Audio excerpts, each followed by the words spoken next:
सरकार गौसे आजम सारे वलियों के सरदार है। गौसे आजम की अता तो इतनी है कि जब मैं संकट में पड़ता हूँ, माँ बाप को पुकारता हूँ, तो माँ बाप बाद में आते हैं, गौसे पाक की मदद पहले पहुँचती है। या गौस अल मदद का जुमला गौसे आजम के लिए ही बोला जाता है। गौसे आजम कहते हैं जिस तरह यह आसमान सारी जमीन को घेरे हुआ है, उसी तरह यह मेरा हाथ है जो सारे मुरीदों के सर पे है। अगर सत्र किसी का खुलता हो मशरिक में, मैं अब्दुल कादिर उसके सत्र को ढांप देता हूँ। तो गौसे आजम तो तैयार है, मैं तेरे सत्र को ढांप दूं, मैं तेरे हाथ पर शफकत का हाथ आसमान की तरफ मैं तेरे सर पे रखा हुआ हूं, मगर ये बता दे कि तू कहां है। वही गौसे आजम का शहर था। तातारी काफिरों ने गलबा किया, 70,000 मुसलमानों को कत्ल किया, उनकी खोपड़ी का मीनार बनाया, उस पर बैठ के शराब पिया। ये सजा थी उन मुसलमानों को जो गौसे आजम की कब्र की मौजूदगी में घर में शराब पीते थे, गौसे आजम के शहर में मस्जिदों को वीरान करते थे, गौसे आजम के बाजार पे आके नाचते गाजते हुए आते थे। तो सरकार गौसे आजम दीन के जिंदा करने वाले हैं। सरकार गौसे आजम ने दीन को जिंदा किया। बगदाद के खलीफा के घर में शराब निकाल कर तहज्जुद की नमाज दाखिल किया। गौसे आजम ने खाने पीने वाले पीरों को उसे अल्लाह का डर उसके दिल में बिठाया और रात रात भर 100 रकात नमाज नफल पढ़ने का आदी बनाया। खानका जिंदा हो गई, मदरसे के निजाम को जिंदा किया। मस्जिद में आपके खिताब से जान पैदा हो गई। आपकी तकरीर में 70 हजार का मजमा होता था। 400 उलमा कराम दवात और कलम लेके सिर्फ आपकी तकरीर को नोट करने के लिए बैठते थे। ये सरकार गौसे आजम की करामतें थी, उनकी मेहनतें थी। मगर उसी के शहर में जब गौसे आजम का विसाल हुआ, मुसलमानों फिर सुस्ती पैदा हो गई, मुसलमानों में गफलत पैदा हो गई। जैसे मोज पे घमंड होने लगा कि मैं फला हूं, मैं फला हूं, मेरा ये है, मेरा वो है। अल्लाह रब्बुल इज्जत ने उनकी बदअमली की सजा दी। सजा ये दी कि उनके मुल्क में तातारी काफिरों को गलबा दे दिया। ये सारे तातारी काफिर मंगोल से आए और पूरे बगदाद को उन्होंने मिसमार कर दिया। यहाँ तक कि सारी लाइब्रेरी से किताब निकालकर दरियाए दजला में फेंक दिया और किताब के हुरूफ की स्याही की वजह से दरियाए दजला का पानी काला हो गया। मदरसों की दीवारें तोड़ दी। ऐसा नहीं होता है कि हम जाके जुमा 8 दिन नमाज पढ़ने गए और जो दुआ करें सारी दुआएं कबूल हो जाए, और ऐसा भी नहीं है कि हमारी वजह से इस्लाम जिंदा है।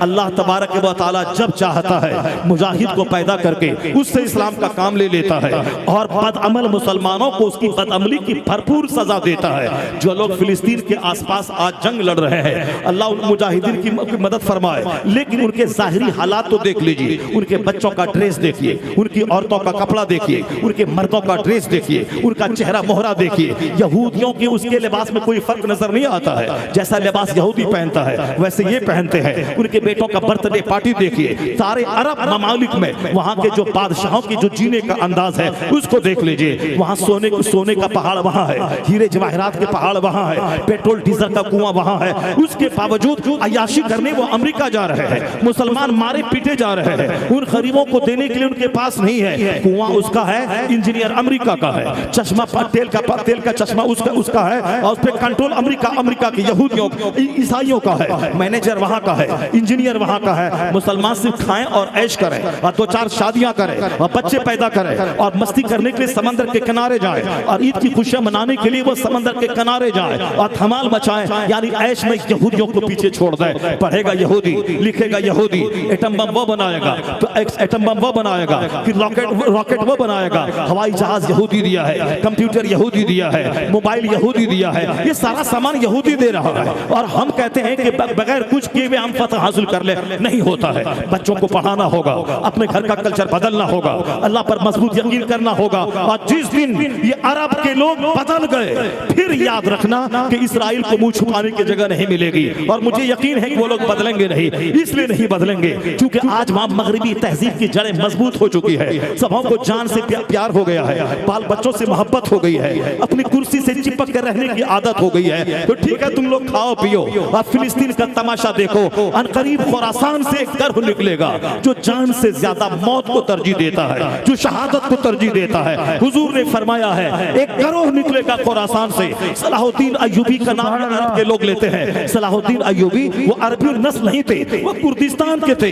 कुर्दिस्तान से आए, सरकार गौसे आजम की सोहबत उन्होंने पाई। अब फिर वहां से उन्होंने हिकमत और तदबीर के साथ बड़ी बड़ी तदबीरें उन्होंने की है। तब जाके क़िबले अव्वल कई बरस के बाद आजाद हुआ है। और ऐसी ऐसी हिकमत है कि सलाहुद्दीन अय्यूबी रात में छुप कर लिबास बदल कर महफिलों का जायजा लेते थे। कहाँ कौन क्या बोल रहा है, जुमा का खिताब क्या हो रहा है, कहाँ किसके दिमाग को बदला जा रहा है। इतना बड़ा मुजाहिद और हिकमत और तदबीर से काम लेने वाला। कहा किसी ने कि फला शहर में एक शख्स आया है, बड़ा जबरदस्त वाज करता है, बड़ी जबरदस्त तकरीर करता है, दिल लुभाने वाली गुफ्तगू करता है। उन्होंने सलाहुद्दीन अय्यूबी भेष बदल कर उसकी महफिल में गया तो देखा वाकई बहुत दिलचस्प बातें कर रहा है। मुसलमानों को अमन से काम लेना चाहिए, मुसलमानों को दुआ करनी चाहिए, मुसलमानों को लंबा सजदा करना चाहिए, मुसलमानों को दुआ से काम लेना चाहिए, यानी इस तरह की बातें कर रहा है, जिहाद की बात नहीं कर रहा है। सलाहुद्दीन अय्यूबी ने मजलिस के खत्म होने के बाद उससे कहा, ए मौलवी तू ये बता दे कि सिर्फ बैतुल मुक़द्दस कैसे फतह किया जाएगा। कहा बैतुल मुक़द्दस को फतह करने के लिए दुआ चाहिए, तू दुआ करते रहे, मुसलमान दुआ करे, फतह हो जाएगा। सलाहुद्दीन अय्यूबी ने उसके चेहरे को देखा, उसके अंदाज को देखा, आप समझ गए ये यहूदी है, ये यहूदी है जो मौलवी का लिबास बदल कर और इस्लामी खिताबत का सहारा लेकर मस्जिद का इमाम बनकर इस तरह की बातें कर रहा है। ये यहूदी बड़ी चालाक और चतुर कौम है, अरबी जबान पे महारत उसको हासिल है, और लंबी दाढ़ी रखता है, मुसलमानों जैसा कपड़ा पहनता है, अरबी जबान में जबरदस्त खिताब करता है ताकि सामने वाले को शक तक न हो कि ये यहूदी है और बोले कि इस्लाम का जबरदस्त खादिम है। सलाहुद्दीन अय्यूबी एक तरफ सुस्त और काहिल हुक्मरानों से और गवर्नरों से उन्होंने जिहाद की, और दूसरी तरफ जो लोग कहते थे कि इससे क्या होगा उन सबों को खामोश जवाब दिया, और तीसरी तरफ यहूदियों ने जो खूबसूरत तरीन लड़कियों को मुसलमानों को नर्वस करने के लिए छोड़ा था और एक तरफ अखलाकी जो खराबियां पैदा की थी उसके खिलाफ मोर्चा संभाला। चूंकि खुद तहज्जुद पढ़ने वाला और मैदान जंग में सारे सिपाहियों से ज्यादा लड़ने वाला, यही है इस्लामी मुजाहिद की शान, जो नमाज पढ़े तो लगे इससे बड़ा आबिद कोई नहीं है, और जब मैदान जंग में जाए तो लगे इससे बड़ा मुजाहिद कोई नहीं है, और माल और दौलत की मोहब्बत उसके दिल में पैदा ना हो। सलाहुद्दीन अय्यूबी उस मुजाहिद का नाम था। जब आखिर में किबले अव्वल को फतह करने के बाद जब आखिरी वक्त में ख्याल आया मैं खाने काबा का हज करूं, उनके पास उतना माल नहीं था कि वह हज को वह जा सके, जो पूरे मिस्र का मालिक हो, दुनिया इस्लामी सल्तनत जिसके ज़ेरे नगी हो, जो चाहते तो सारे खजानों को अपने नाम कर लेता, मगर सलाहुद्दीन ने अदल और इंसाफ करते हुए एक पैसा भी हुकूमत वक्त के खजाने का गलत तौर पर इस्तेमाल नहीं करता था। इतना बड़ा मुजाहिद, एक तरफ तो माले हलाल खाना है, दूसरी तरफ हुक्मरानों की नीयत सही करनी है, और तीसरी तरफ ये जो जासूस थे मौलवी की सूरत में उसका जायजा लेना है। सलाहुद्दीन अय्यूबी ने भांप लिया ये यहूदी है जो मुसलमानों को दुआओं का पैगाम दे देकर सुलाना चाहता है और जिहाद की बात नहीं कर रहा है। किबले अव्वल को फतह करने के लिए जिहाद करना पड़ेगा, इन यहूदियों से लड़ना पड़ेगा, तब किबले अव्वल फतह होगा। दुआ भी करनी होगी, जिहाद भी करना होगा, मगर ये मौलवी जिहाद सिर्फ दुआ की बातें कर रहा है। तो सुल्तान सलाहुद्दीन अय्यूबी ने उसकी गर्दन कटवा दी। ये यहूदी की सूरत में वह भेष बदलने वाले लोग थे जो मुसलमानों का दिमाग खराब कर रहे थे। चुनांचे सलाहुद्दीन ने सारे मोर्चे को संभाला, अल्लाह ने जबरदस्त दिमाग अता किया था, सलाहियत अता की थी। जब हर मोर्चे को संभालते हुए 1 साल में नहीं, 2 साल में नहीं, 10 साल में नहीं, 20 साल में नहीं, साल गुजर गए, जिसका आगाज कई साल पहले किया था। तमाम मोर्चे, तमाम कील कांटों को दुरुस्त करने के बाद तब सलाहुद्दीन अय्यूबी को की जिंदगी में वो दिन आया कि किबले अव्वल से यहूदियों को खदेड़ के निकाला गया और किबले अव्वल पे फिर इस्लामी झंडा लहराया, किबले अव्वल को आजाद करवाया। तो आजाद कराने के लिए जिहाद का जज्बा चाहिए, आजाद कराने के लिए दुआ भी चाहिए, आजाद कराने के लिए तीर और तफंग और तमाम तदबीर भी चाहिए। वही सलाहुद्दीन अय्यूबी थे। एक बार किसी ने कहा कि पूरी मगरबी दुनिया तुम्हारी ताकत तुम्हारे खिलाफ यूनाइट हो गई है और एक बहुत बड़ा समंदरी बेड़ा, जैसे अभी जंग हो रही है, अमेरिका वाला बहुत बड़ा समंदरी बेड़ा भेजा है जिसमें फौज भी है, राशन भी है, हथियार भी है, रॉकेट लॉन्चर भी है, जिसमें बम भी है, वो सब भेजा है इसराइल की मदद के लिए। उसी तरह आज से 500 साल पहले, 600-700 साल पहले सलाहुद्दीन अय्यूबी के जमाने में जब हर मोर्चे पे यहूदियों को शिकस्त हो रही थी तो यहूद और नसरानी या दोनों मिलकर एक बहुत बड़ा खुफिया समंदरी बेड़ा तैयार किया जिसमें जबरदस्त ताकतवर हुनरमंद फौज और जबरदस्त जंगी आलात को देकर के सलाहुद्दीन के खिलाफ भेजा ताकि उनको भनक तक न लगे, सलाहुद्दीन को खबर तक न हो, वरना वह जंग की तैयारी कर लेगा। किसी ने उसे खबर दिया कि तुम्हारे खिलाफ एक समंदरी बेड़ा मगरिब के लोगों ने भेजा है। सलाहुद्दीन अय्यूबी ने नहीं कहा कि मैं तो देख चुका हूँ, कई जंगों को मैं जीत चुका हूँ, हम तो इसको देख लेंगे, नहीं कहा, चूंकि वह जानते थे कि जब सरकार दो जहां सारी कायनात के मालिक व मुख्तार अरबो अजम के ताजदार महबूबे परवरदिगार, उन्होंने हमेशा अल्लाह पे भरोसे की बात की है और फतह अल्लाह की मदद से ही मिल सकती है। हमारी तो तदबीर होती है, बाकी फतह अल्लाह की तरफ से मिलती है। सलाहुद्दीन इस्लामी मजाज का हामिल था। सलाहुद्दीन को अपनी ताकत पे घमंड नहीं था, वो मेहनत करता था, जिहाद करता था, वह हुनर सीखता था, वह तीर अंदाजी की मशक करता था, वह घोड़े पे सवार होने की मशक करवाता था, अपने मुजाहिदीन की मजाक साजी करता था, कुरान हदीस का पैगाम भी सुनाता था और फिर मैदान जंग में तलवार चलाने का हुनर भी सिखाता था, दूर दराज तक हमला करने के लिए तीर चलाने का हुनर सिखाता था और खुद सबसे बड़ा ताकतवर और सबसे ज्यादा जोखिम मोल लेकर मैदान जंग में खतरात मोल लेता था। जहां दूसरे सिपाही साथ छोड़ जाएं, वहां सलाहुद्दीन दुश्मनों के बीच में घुस के जंग करता था। वो कामचोर नहीं था, हर महाज पे सलाहुद्दीन ने काम किया। जब किसी ने कहा कि बहुत बड़ा बेड़ा तुम्हें शिकस्त देने के लिए मुत्तहिद होकर मगरबी ताकतों ने भेजा है, सलाहुद्दीन ने सबसे पहले उन्होंने ताकत का जायजा लिया। अगर पीछे से अटैक हो जाए तो क्या करना है, ये है हिकमत। ये है हिकमत है कि हमला हो तो कैसे जवाब देना है। सलाहुद्दीन ने हथियार का जायजा लिया, अपने मुजाहिदीन के साथ मीटिंग की, अपनी फौज के साथ मीटिंग की और सब खुफिया तौर पर अगर हमला हो पीछे से तो हमें कैसे जवाब देना है। उन्होंने तमाम कील कांटे दुरुस्त किए, हथियार को अलर्ट किया। उसके बाद सलाहुद्दीन पूरी रात मस्जिद में जाके हालत सजदा में गुजार दिया। कौन?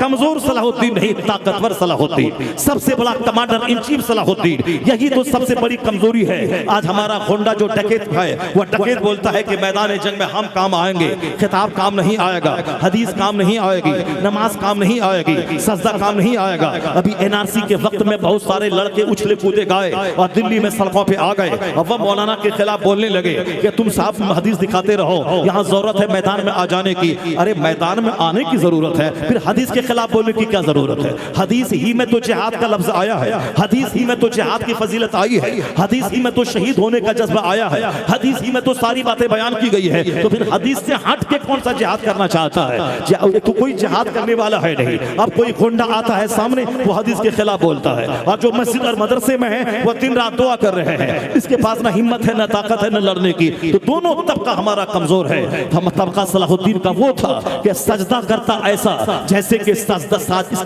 ऐसे साजिद का कोई जवाब नहीं है, और जिहाद करता मैदान जंग में ऐसा जैसे इनको सिर्फ तलवार चलाने का ही हुनर सारी जिंदगी में सिखाया गया है। या दोनों बातें मुसलमानों की जिंदगी में कूट कूट कर भरनी होंगी, तब जाके वो दिन आएगा कि किबले अव्वल भी फतह होगा और पूरी दुनिया में इसको दोबारा इज्जत और वकार की जिंदगी हासिल होगी। यानी जो नमाजी है पक्का नमाजी भी बनना होगा, पक्का जाहिद भी बनना होगा, गुर्बत में सब्र भी करना होगा। मौला अली जौ की सूखी रोटी पानी में भिगा के खाते थे, कभी नहीं कहते थे हम मुस्तफा के दामाद हैं, क्यों जौ की सूखी रोटी खा रहे हैं, हम तो मुस्तफा के दामाद हैं, क्यों हम यहूदी के कुएं से पानी पे पटाकर उसके मजदूरी हासिल करके बाल बच्चों को पालते हैं। यहाँ तो कोई मौलवी है, जरा सी मुसीबत आई, हाँ जैसे किया था वैसे हो गया। यहाँ कोई दिन की बात बोलने वाला है, देखो दिन की बात बोलता फटीचर क्लास का है, घर वैसा नहीं है। यानी सोच ही टेढ़ी हो गई। कोई आदमी दीनदार है, उसकी दीनदारी में मुसीबत आ गई तो हाँ बहुत दीनदारी का ढोंग रचाता था, बीमारी हो गई, बच्चा मर गया, दामाद मर गया, फिर ये कौन सी दीनदारी है? या नेक है तो फिर इसको मुसीबत नहीं आनी चाहिए। या एंटी इस्लामिक सोच है। इस्लामी सोच ही है कि हुजूर अली सलाम का बेटा इंतकाल हुजूर की गोद में किया है, मगर हुजूर ने क्या कहा? सरकारे दो जहां ने क्या कहा? आंख से आंसू के कतरे जारी है, मगर कहते हैं कि इब्राहिम अपने बेटे का नाम लेकर इन्नी बेफिराक़िका लमहज़ून, मैं तेरी जुदाई से मगमूम जरूर हूं, मगर मैं जबान से ऐसा कुछ नहीं बोलूंगा जिससे मेरा खुदा नाराज हो जाए, जिससे मेरा खुदा नाराज हो जाए। आंख आंसू बहा रही है और मेरा दिल अल्लाह के फैसले पर मुतमईन है।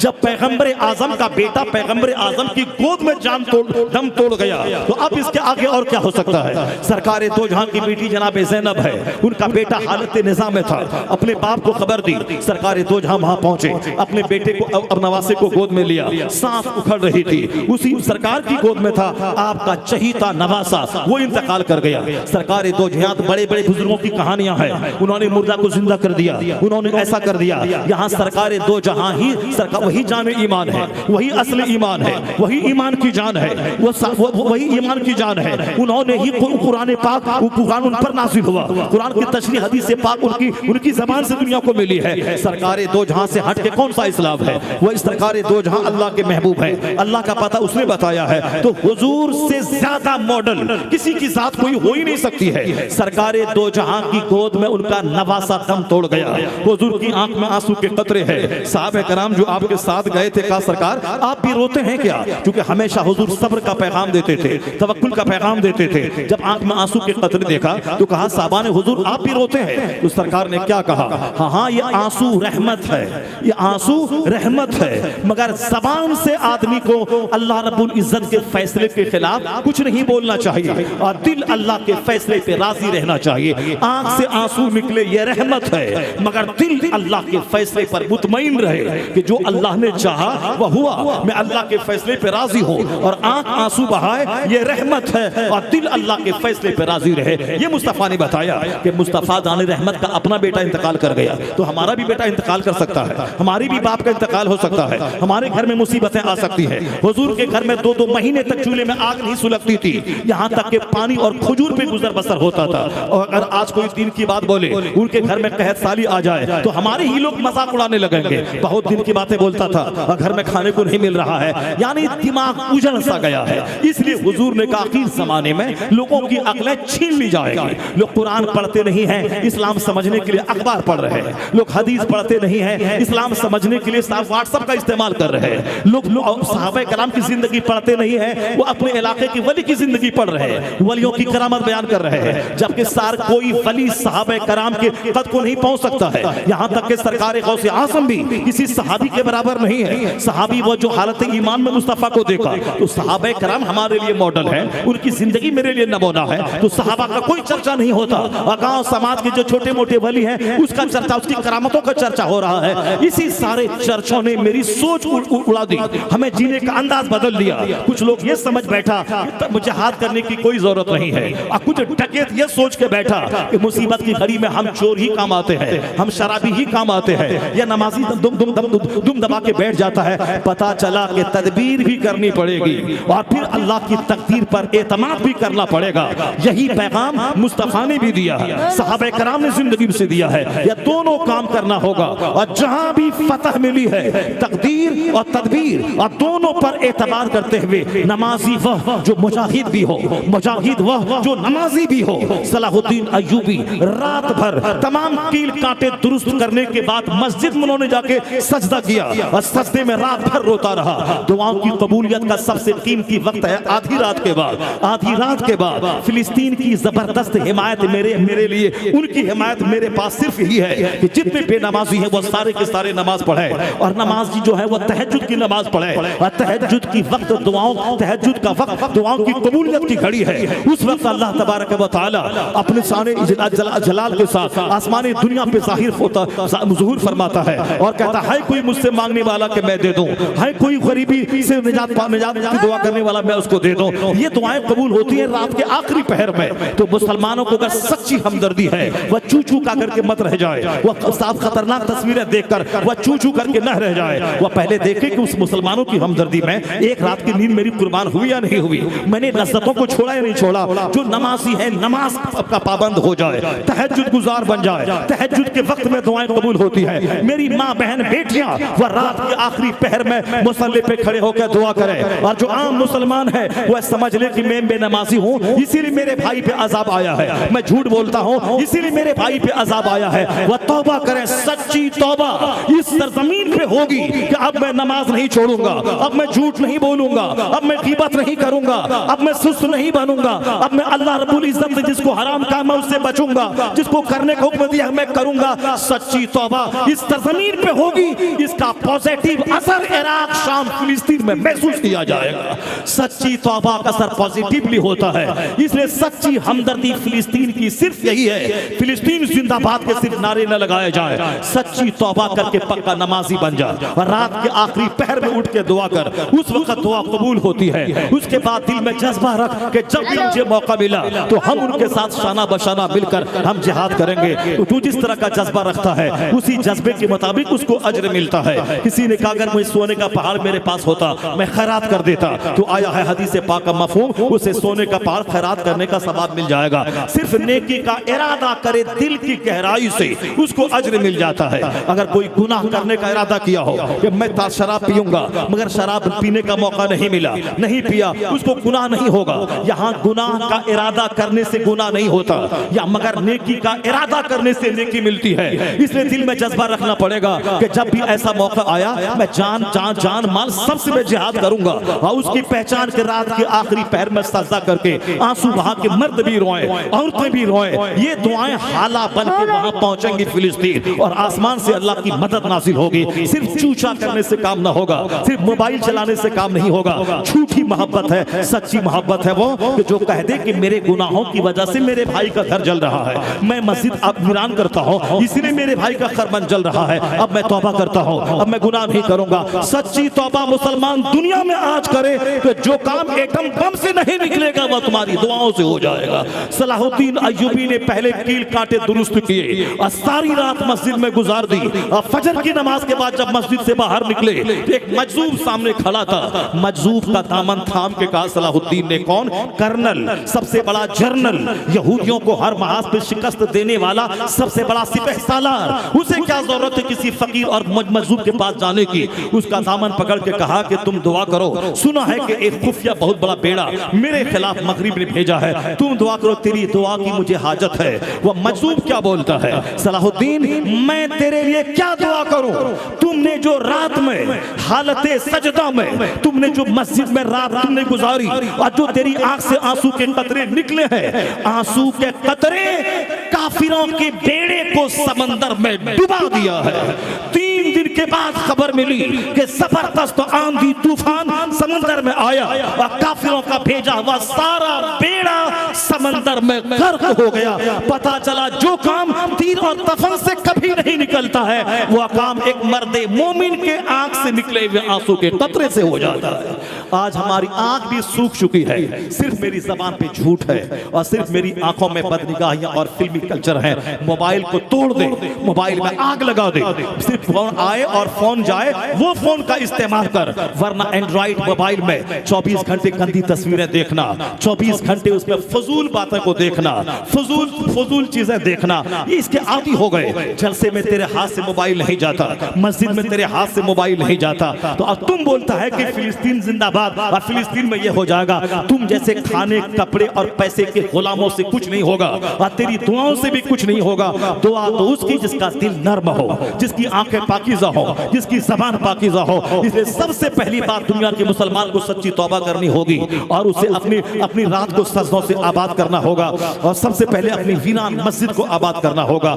हकीकत में दिल से सजदा आज हो जाए तो जो अल्लाह तदबीर और जिहाद के बाद फतह देता है, वही अल्लाह दिल से जो दुआ निकलती है उस दुआ की बरकतों से भी अल्लाह फतह अता फरमा देता है। तो फतह देने वाला अल्लाह है, जीत देने वाला अल्लाह है। सरकार गौसे आजम की जिंदगी को हमने सिर्फ करामती जिंदगी पढ़ा है, उनका प्रैक्टिकल लाइफ हमने नहीं पढ़ा। सरकार गौसे आजम तकरीर कर रहे हैं, दौरान एक खिताब किसी ने बोला, हुजूर आपके बेटे का इंतकाल हो गया है। अगर हमको बोले कि आपके बेटे का इंतकाल हो गया है या आपको बोले कि आपके बेटे का इंतकाल हो गया है, तो आप बोलेंगे अब जलसा ही कभी नहीं करवाएंगे। जलसा हम करवा रहे हैं, नेक काम हम कर रहे हैं, दीन का काम हम कर रहे हैं, हमारा ही बेटा मर गया, हमारे घर में बीमारी आ गई, जिस तरह आजकल होता है। मदरसा कायम किया, कुछ मुसीबत आ गई, मदरसा बंद कर दिया। साहब कोई अच्छा काम करने निकले, कोई मुसीबत आ गई, उसी काम को छोड़ दिया। यहाँ जो लोग ग़ज़वे खंदक में सरकार के साथ थे, खंदक खोद रहे थे, वो घर आए, हुजूर ने कहा था कि रास्ते में लाठी ले लेना। वो लाठी लेके घर गए, उनकी बीवी घर से बाहर थी, तो बीवी को उन्होंने मारने दौड़ा कि तुम घर से बाहर क्यों निकले? कहा मैं निकली नहीं हूँ, मुझे निकाला गया है। जब घर जाके देख ले, जब घर में जाके देखा, एक जबरदस्त खतरनाक काला सांप था जो उनके बिस्तर पे पड़ा था और जिसके डर से उसकी बीवी घर से बाहर निकल गई थी। सांप को लाठी से मारा। हुजूर ने कहा था कि घर जा रहे हो, नई शादी हुई है, दोपहर का टाइम है, लाठी लेके जाना। वो रास्ते में लाठी लिया था, तो लाठी को मार तो दिया सांप को, मगर सांप ने दोबारा पलट के हमला किया, सांप उसे डंक मार दिया, सांप भी लाठी की ज़रब से मर गया और वह सहाबी रसूल वो भी इंतकाल कर गए सांप के डंक मारने से। जो मुस्तफा कह सकते हैं कि तुम लाठी लेके जाना, जो मुस्तफा की गैबा निगाह देख सकती है कि सांप का सामना होगा, इसलिए हुजूर लाठी लेके जाने के लिए बोला। वो ये भी तो कह सकते थे कि मत जाओ, तेरे घर में ऐसा है, तू मर जाएगा। ऐसा नहीं होता है कि सीधी लाठी चलाने सारा काम होता है। उसकी मौत उसी में लिखी थी, इसी बहाने मरना था। अब मगर चूंकि अगर वह लाठी लेके सांप को नहीं मारता, वह सांप उसकी बीवी को भी डंक मार लेता और दूसरों को भी भी डंक मार देता। तो सरकारे दो जहां की निगाहों में सारी बात रहती है, काम हिकमतों से चलता है। तो आज मोमिन हिकमतों से आ रही है। एक वह गुंडा डकैत है जो कहता है कि राइट दंगे के वक्त मैं काम आता हूं, और एक कमजोर नमाजी है जो बिल्कुल बेइखलास के साथ वो दुआएं करता है, और दुआ कबूल नहीं भी तो बोलता है अल्लाह ने दुआ कबूल नहीं किया। मुजाहिद को भी सब दुआ करनी होगी, और दुआ करने वालों को भी जज्बे जिहाद रखना होगा। सरकार गौसे आजम खिताब कर रहे हैं। किसी ने बोला बेटा आपका मर गया, कहा इन्ना लिल्लाहि व इन्ना इलैहि राजिऊन। कहा फिर तकरीर चालू है, न जर्रा बराबर मलाल हुआ, न आपने तकरीर बंद की। थोड़ी देर के बाद किसी ने आके बोला हुजूर का जनाजा हाजिर है। आप मेंबर से नीचे उतरे, जनाजे की नमाज पढ़ा दी, फिर दिन की खिदमत जारी है।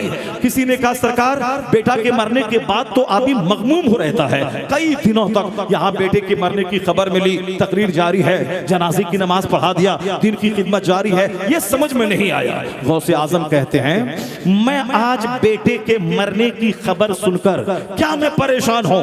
मेरे घर में जिस दिन कोई बच्चा पैदा होता है उसी दिन मैं समझ जाता हूं ये मरने के लिए ही पैदा हुआ है। तो जिसको मैंने पैदा होने के दिन ही मुर्दा समझ लिया है, तो आज उसके मरने की खबर सुन के मैं क्या दिन की खिदमत बंद कर दूं, मैं क्या खिताब बंद करूं। तो ये सोच रखनी पड़ेगी जो सरकार गौसे आजम के दिल में थी। आज 1 टका मुझको नमाज भी छोड़वा देता है, 1 टका हमसे झूठ भी बोलवा लेता है, 40 सिक्के की कहानी सब बयान करते हैं, मगर गौसे आजम के तेवर ने बताया है कि 40 पहाड़ भी कोई सोने का तुझे दे दे तो अपनी जबान को झूठ से आलूदा मत करना। ये 40 सिक्के की हैसियत क्या है, सिर्फ बिरयानी खा के मजा लेना, और सिर्फ तोशे कादरिया करना, सिर्फ वह साहब खजूर पानी की फातिया कर देना, और साहब क्या है कि वो हलवा और मुनक्का और किशमिश और अखरोट की फातिया कर देना। ये गौसे आजम का लंगर बड़ा मजा मिलता है, खाने में तो मजा आता ही है। सच्चा कादरी वो है जो 11वीं शरीफ में फातिया करने के बाद कहे मेरे शेख ने 40 दिनार को दे दिया मगर जबान से झूठ नहीं बोला, तो अब मैं भी सच्चा कादरी कसम खाता हूं अपनी जिंदगी में झूठ नहीं बोलूंगा। मेरे इमाम ने 40 साल तक ईशा के वजू से फजर पढ़ी, अब मैं भी सारी जिंदगी नमाज पाबंदी से सफर में हजर में पढ़ूंगा। कभी कभार कज़ा हो जाए अलग बात है, आदतन मैं नमाज पाबंदी से पढ़ूंगा। ये है सच्चा कादरी, वरना वो नमक मंचूस खाने वाला, और साहब वह बिरयानी खाने वाला, और वह तोशा कादरिया खाने वाला, वह घी और मलीदा मिला करके फातिया करने वाला, बाल बच्चे को बढ़ाने और मकान बढ़ाने के लिए। तो सबसे आखिरी बात सरकार गौसे आजम के सिलसिले के एक शेख कादरी कहते हैं कि 50 किताबों के पढ़ने से तू बेनियाज हो जाएगा। एक बात याद रख ले, ये समझ ले गिरह बांध कर दुनिया का कोई आराम जन्नत के आराम से बढ़कर नहीं है। दुनिया